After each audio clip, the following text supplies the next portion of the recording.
चलिए खबरों की शुरुआत करते हैं। मेघालय और नागालैंड में विधानसभा चुनाव के लिए वोटिंग का अमल मुकम्मल हुआ। नागालैंड में 60 और मेघालय में 59 सीटों पर वोटिंग हुई। वैसे तो मेघालय में भी 60 सीटों पर ही वोटिंग होनी थी, लेकिन मेघालय की सोहियोग विधानसभा सीट का चुनाव यूडीपी उम्मीदवार की मौत की वजह से मुलतवी कर दिया गया। मेघालय और नागालैंड में सुबह 7 बजे से शाम 5 बजे तक वोटिंग हुई। मेघालय नागालैंड के साथ साथ त्रिपुरा चुनाव के नतीजों का ऐलान भी 2 मार्च को किया जाएगा। नागालैंड की 60 सीटों पर कुल 184 उम्मीदवार मैदान में उतरे हैं, तो वहीं मेघालय में 60 सीटों पर इस बार भाजपा, कांग्रेस, एनपीपी और तृणमूल कांग्रेस समेत 13 राजनीतिक दल मैदान में हैं। कुल 375 उम्मीदवार चुनावी मैदान में हैं। इनमें 36 खातून उम्मीदवार भी शामिल हैं। दिल्ली समेत मुल्क भर में आम आदमी पार्टी के जरिए दिल्ली के डिप्टी सीएम मनीष सिसोदिया की गिरफ्तारी को लेकर एहतजाजी मुजाहिरा किया गया। शराब घोटाला मामले में दिल्ली की एक अदालत ने डिप्टी सीएम मनीष सिसोदिया को सीबीआई की 5 दिन की हिरासत में भेज दिया है। आपको बता दें कि सीबीआई ने अब खत्म की जा चुकी आबकारी नीति 2021-22 को बनाने और लागू करने में मुबैना भ्रष्टाचार के सिलसिले में सिसोदिया को गिरफ्तार किया था। सिसोदिया को आज राउज एवेन्यू कोर्ट में पेश किया गया था। वहीं मनीष सिसोदिया की गिरफ्तारी को लेकर मुल्क भर में आम आदमी पार्टी कारकुनान के जरिए एहतजाजी मुजाहिरा किया गया। इस दौरान कई जगहों पर पुलिस और कारकुनान की झड़प की खबरें भी सामने आई हैं। अग्निपथ भर्ती योजना मामले में मरकजी सरकार को दिल्ली हाई कोर्ट में बड़ी जीत मिली है। कोर्ट ने मरकजी सरकार की अग्निपथ स्कीम को कानूनी करार दिया है। इसी के साथ अग्निपथ योजना के जवाब को चुनौती देने वाली अर्जियां खारिज कर दी गई हैं। इस मामले पर चीफ जस्टिस सतीश चंद्र शर्मा और जस्टिस सुब्रमण्यम प्रसाद की बेंच ने अपना फैसला सुनाया। इससे पहले दिल्ली हाई कोर्ट ने पिछले साल 15 दिसंबर को इस मामले पर अपना फैसला महफूज रख लिया था। झारखंड की तश्कील को 22 साल से ज़्यादा का अरसा गुजर गया है, लेकिन रियासती हुकूमत मुस्लिम अक़लियत की तरक्की के तय कभी संजीदा नहीं रही है। इस बात का अंदाज़ा सिर्फ झारखंड सुन्नी वक्फ बोर्ड के हालात से लगाया जा सकता है। रियासत की तश्कील के तकरीबन 8 साल बाद इस बोर्ड का क़याम करके मुसलमानों ने देरीना मुतालबा को पूरा किया गया, लेकिन पहले चेयरमैन हाजी फ़हीमुद्दीन की मियाद 2013 में पूरे होने के बाद से अब तक किसी को भी बोर्ड का चेयरमैन नहीं बनाया जा सका है। एक अंदाजे के मुताबिक 500 करोड़ से ज़्यादा के वक्फ इमलाक की देखरेख इजाफी चार्ज में बोर्ड के सीईओ ज़ियाउल अंसारी और 4 मुलाजमीन के भरोसे हो रही है। सितम ज़रीफ़ी तो ये है कि इनमें से 2 मुलाजमीन आरजी हैं। बोर्ड के दफ्तर में 13 मुलाजमीन की बहाली के ताल्लुक से साल 2013 में मंजूरी मिली थी, लेकिन अब तक ना तो एक भी मुलाजमीन की बहाली हुई और ना ही आरजी मुलाजमीन को परमानेंट किया गया। स्टाफ की कमी की वजह से बोर्ड के मुलाजमीन और सीईओ को सख्त दुश्वारियों का सामना करना पड़ रहा है। यहाँ पर लगभग 3.5 पौने 4 साल हो गया है कमेटी भंग हुए वक्फ बोर्ड का। अभी तक तो गठन नहीं हुआ है। अब ये विभागीय स्तर से किया जाना है। और रहा ताल्लुक यहाँ पर ऑफिस की परेशानी के एतबार से, तो यहाँ पर 13 पोस्ट की स्वीकृत है। उसमें 2 दैनिक कर्मी हम लोग कार्यरत हैं। परेशानियाँ काफ़ी है, चूँकि high court, civil court, supreme court का केस है, आरटीआई है और सारे जो है वक्फ प्रॉपर्टी का देख रेख, जीपीएस जीआईएस मैपिंग का मामला है। बहुत सारे और परेशानियाँ हैं। कोरेस्पोंडेंस है, विभाग से भी पत्राचार होती है। तो ये सारे चीज़ को अपडेट रखना बहुत मुश्किल हो रही। बहुत सारा काम जो है पेंडिंग पड़ जाता है ना। अगर हमारे 13 पोस्ट है, 13 अगर यहाँ पर स्टाफ होते हैं तो फुल फ्लेज, जैसे दीगर राज्यों में काम चल रही है फुल फ्लेज, वैसे काम यहाँ भी होती है इंशाल्लाह। मगर स्टाफ की कमी की वजह से बहुत सारी परेशानियाँ हैं। वक्त हम लोग को 13.5 साल लगभग हो चुका है, मेरा और ये एलिसेबा मैडम दोनों का। हम लोग 13.5 साल से दैनिक कर्मी ही में हैं। हालांकि हम लोग 2-3 दफ़ा हम लोग विभाग में नियमित करने के बाद से आवेदन दिए हैं। अब उसमें अभी तक विभाग क्या की है, अब उसमें विचार करे या क्या है, तो कहना मुश्किल है। काम तो हम लोग प्रॉपरली कर नहीं पाते हैं। जो भी सुविधाएं हैं जो हमारे यहाँ दैनिक कर्मी हैं, सीईओ एडिशनल चार्ज में हैं, जो हैं उन्हीं से लेकर हम लोग काम कर रहे हैं। सरकारी स्तर से किया जाना है, बोर्ड का गठन किया जाना है। क्या मामला है सो हम लोग तो उस पर सरकारी तो बता पाएंगे क्या दिक्कत। वर्कलोड तो यहाँ बहुत है। स्टाफ तो हमारे पास वक्फ बोर्ड में 2 दैनिक कर्मी हैं, एक एडिशनल चार्ज में क्लर्क हैं जो हज को और वक्फ बोर्ड को दोनों को देखते हैं। हम लोग 2 स्टाफ और हैं जो सेंट्रल वक्फ काउंसिल के हैं। हम लोग 2 स्टाफ। ये सेक्शन पोस्ट 2013 से है। बोर्ड का गठन 2008 में हुआ था। सेक्शन पोस्ट 13 में हुआ। उसके बाद से बहाली तो हुई नहीं है अब तक। जब स्टाफ नहीं रहेंगे तो काम तो हो नहीं पाता है। रूटीन वर्क जो है, जो डेली का है, रोज़मर्रा का है, उसको हम लोग जो है मिलजुल के इसको करते हैं, निपटारा करते हैं। वक्फ बोर्ड का गठन 2019 तक था, बट अभी नहीं हुआ है अभी तक गठन। ये सरकार के स्तर का मामला है, अब सरकार इस पे निर्णय लेगी। हम लोग चूँकि वक्फ बोर्ड अल्पसंख्यक कल्याण विभाग के अंतर्गत आता है, तो हम लोगों ने इस पद को भरने के लिए हम लोगों ने पत्राचार किया है और हम लोग बार बार इस विषय को उठाते भी हैं विभाग में। रमज़ान के पहले ज़कात फाउंडेशन ने अपनी तैयारियां मुकम्मल कर ली हैं। आने वाले रमज़ान के महीने में कई प्रोग्राम चलाए जाएंगे। आपको बता दें, ज़कात इस्लाम का एक अहम हिस्सा है। हर साल रमज़ान के महीने में मुस्लिम तबके के लोग अपनी प्रॉपर्टी का 2.5% शेयर गरीब लोगों में तकसीम करते हैं, लेकिन कुछ लोगों को ये नहीं पता कि ये पैसा कहाँ दिया जाए। उसके लिए ज़कात फाउंडेशन एक बेदारी मुहिम चलाने जा रही है, जिसमें सभी लोग ऑनलाइन भी अपनी ज़कात दे सकते हैं। ज़कात सेंटर ऑफ इंडिया एक रजिस्टर्ड बॉडी है हिंदुस्तान में। हम चाहते हैं कि मुसलमान ज़कात जो देते हैं उसका एक एफिशिएंट कलेक्टिव सिस्टम भी हो।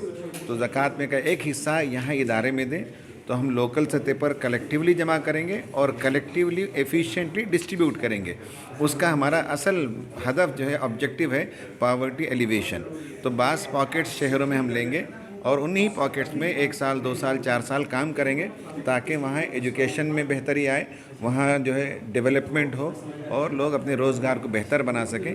इस तरह से हमने ज़कात को बजट में ख़र्च करना चाहते हैं। जो कुछ हम ज़कात जमा करते हैं उसका एक हिस्सा कंजम्पटिव एक्सपेंडिचर में देते हैं, यानी रोज़ी रोटी के लिए, भूख के लिए, खाने के लिए, कपड़े के लिए, और एक हिस्सा प्रोडक्टिव लगाते हैं जिसमें आदमी अपना रोज़गार चला सके, बंडी रख सके, सब्ज़ी बेच सके।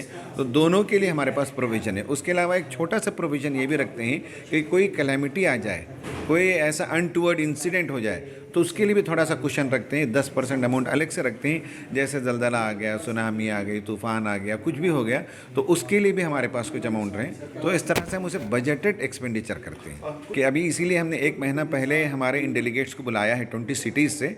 अब यहाँ से जाने के फ़ौरन बाद जो है ये 2 बड़े काम करेंगे। एक तो अवेयरनेस क्रिएट करना, तो मुख्तलिफ मस्जिद के इमामों को बुलाएंगे, उनके सामने इस बात को रखेंगे, सिस्टम को रखेंगे, इसके इंपॉर्टेंस को बताएंगे।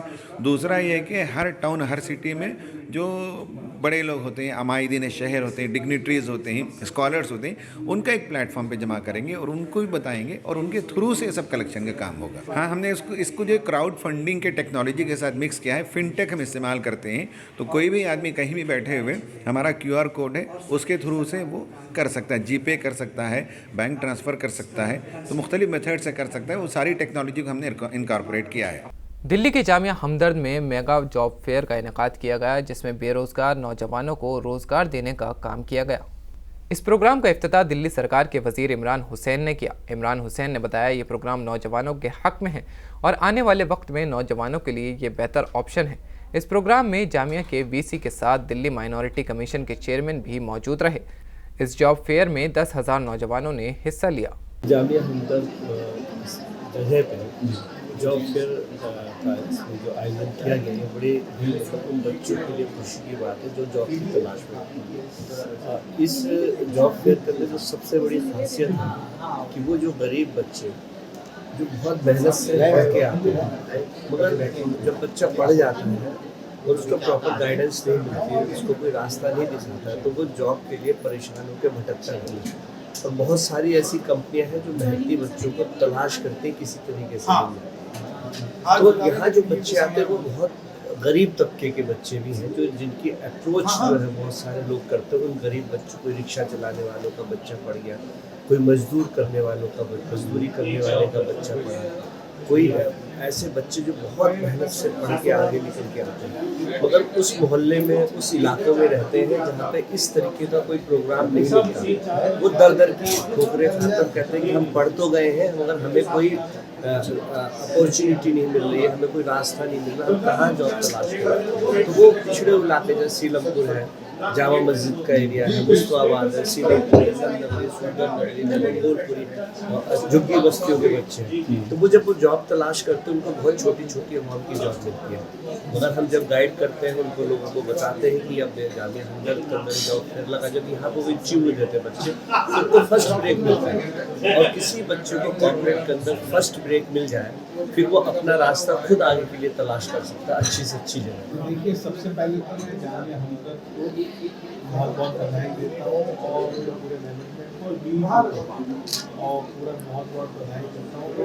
तो साथ पिछले एक साल में तीसरी बार ये जॉब फेयर लगाने जा रहे हैं। इससे पहले भी मैं आया था स्कूल में, उसमें हज़ारों की तादाद में बच्चों का एग्जाम हुआ, जो बच्चे वैकेंसी अप्लाई करते हैं। यहाँ उन्हें सारी कंपनीज मिल जाती हैं, मल्टीनेशनल से लेके नेशनल से लेके मल्टीनेशनल से लेके, और जिसका जो प्रोफाइल हो वो यहाँ आकर अपने प्रोफाइल के अकॉर्डिंग यहाँ पे अप्लाई कर देता है और उसे यहाँ जॉब मिल ही जाती है लगभग। पिछली बार भी हमारे कुछ लगभग यहाँ 6000 बच्चों को बताया गया और इस बार भी उनका टारगेट उससे ज़्यादा का है और सारी कंपनीज आती हैं। इसमें लगभग 60-70 कंपनीज हिस्सा लेती हैं। हमारे पास पिछली बार की इस बार मैं देख रहा हूँ कुछ चीज़ है और नई नई कंपनीज आई हैं, हर फील्ड की कंपनीज आई हैं। तो ये बहुत अच्छा काम है, लोगों को रोजगार देने के लिए पहल है। तो मैं इसके लिए जामिया हमदर्द को और डीन को बहुत बहुत बधाई देता हूँ बार-बार। महाराष्ट्र में 27 फरवरी को यौम मराठी के तौर पर मनाया जाता है। मराठी के मशहूर मुसन्निफ और शायर विष्णु वानम की यौम पैदाइश के मौके पर हर साल मुख्तलिफ प्रोग्रामों का इनेकाद किया जाता है। इसी ज़िम्न में जलगांव मिल्लत हाई स्कूल जूनियर कॉलेज के तलबा ने मराठी ज़ुबान में नात नज़्म पेश किए। आज 27 फरवरी को राजभाषा दिवस के तौर पर पूरे महाराष्ट्र में और दीगर इलाकों में मनाया जाता है। ये मराठी के मशहूर मुसन्निफ, ड्रामा निगार और शायर के जन्मदिन के तौर पर मनाया जाता है, क्योंकि उन्होंने मराठी के लिए बहुत सी अपनी खिदमतें अंजाम दी। इसे देखते हुए 2013 में हुकूमत महाराष्ट्र ने यह ऐलान किया कि 27 फरवरी को हम मराठी दिवस राजभाषा दिवस के तौर पर मनाएं। इसी तहत मिल्लत high school and junior college में कल्चरल कमेटी की जानिब से एक बहुत ही अच्छा रंगारंग प्रोग्राम छोटे बच्चों ने मराठी में पेश किया, जिसके पीछे हमारे मराठी डिपार्टमेंट की मेहनत शामिल हाल है और अल्लाह का एहसान करम है कि ये प्रोग्राम कामयाब रहा। मधुबनी में जामिया आयशा सिद्दीक़ा में ख़त्म बुखारी शरीफ के प्रोग्राम का इनेकाद किया गया। जामिया आयशा सिद्दीक़ा के नाज़िम मौलाना हसनैन अहमद कासमी ने बताया कि बच्चों को तालीम से आरास्ता कराना इदारे का अहम मकसद है। यहाँ उर्दू, अरबी और इंग्लिश की भी बेहतरीन तालीम के इंतज़ाम है। हर साल की तरह इस साल भी ये जामिया आयशा का 9वां ख़त्म बुखारी शरीफ का इजलास था। अब तक इस इदारे से सैकड़ों बच्चियाँ फ़ारिग हो चुकी हैं। इस जलसे में हिंदुस्तान के कई उलमाए दीन ने शिरकत की। इस खास मौके पर मौलाना खलील अहमद, राज्यसभा सांसद डॉक्टर फैयाज़ अहमद, इंजीनियर इमरान अहमद, कारी नसीम अहमद समेत सियासी और समाजी लोग मौजूद रहे। मैं तो चाहूँगा कि तकरीबन हर 10 किलोमीटर पर इसका एक निज़ाम बनना चाहिए, खासतौर से बच्चियों के ताल्लुक से। हर 10 किलोमीटर की आबादी पर इस तरह का इदारा हो जहाँ बच्चियाँ जमा होकर तालीम हासिल करें। आज के ज़माने में मखलूत तालीम ये हमारे लिए नुकसानदेह है, इसलिए बच्चियों के लिए ख़ास तौर से अलग से तालीम का निज़ाम हर 10 किलोमीटर पर अगर कायम किया जाए, कम से कम तो होना ही चाहिए। अगर उससे नज़दीक हो तो और अच्छी बात है, हर आबादी के अंदर होना चाहिए, लेकिन हर आबादी के अंदर नहीं हो सकता है तो कम से कम 10 किलोमीटर 5 किलोमीटर के फासले पर इस तरह का निज़ाम बनना चाहिए। इस निज़ाम की वजह से कोई भी बच्चियाँ किसी भी आबादी की तालीम से महरूम नहीं रहे। ऑल इंडिया मिल्ली काउंसिल के एक वफ्द ने भरतपुर कांड के मुतासिर परिवारों से मुलाकात की। ऑल इंडिया मुस्लिम काउंसिल का एक वफ्द शोबा तालीम के सेक्रेटरी मौलाना डॉक्टर अब्दुल मलिक मुगीसी की क़यादत में भरतपुर पहुंचा। यहां उन्होंने हरियाणा में अपहरण और कत्ल के शिकार जुनैद और नासिर के परिवार वालों से मुलाकात कर ताज़ियत का इजहार किया।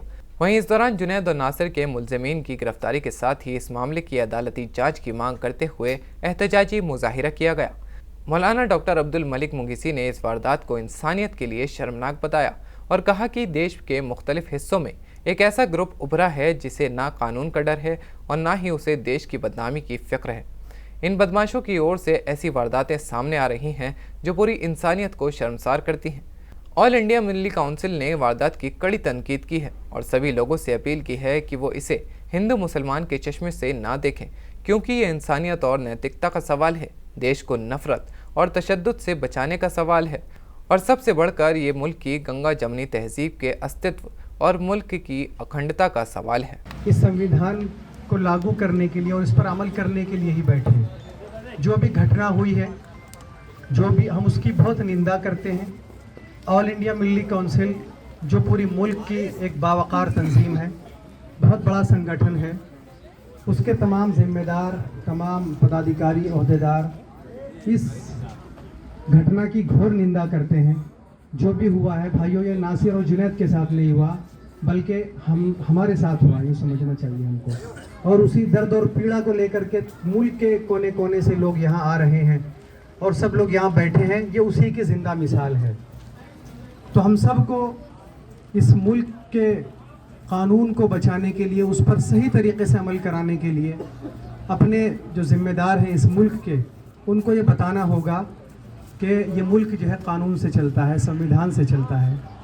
कुरान भी एक किताब है जो अल्लाह का कानून है, मेरे बुज़ुर्गों उसी से चलती है, वो भी पूरी दुनिया का निज़ाम भी।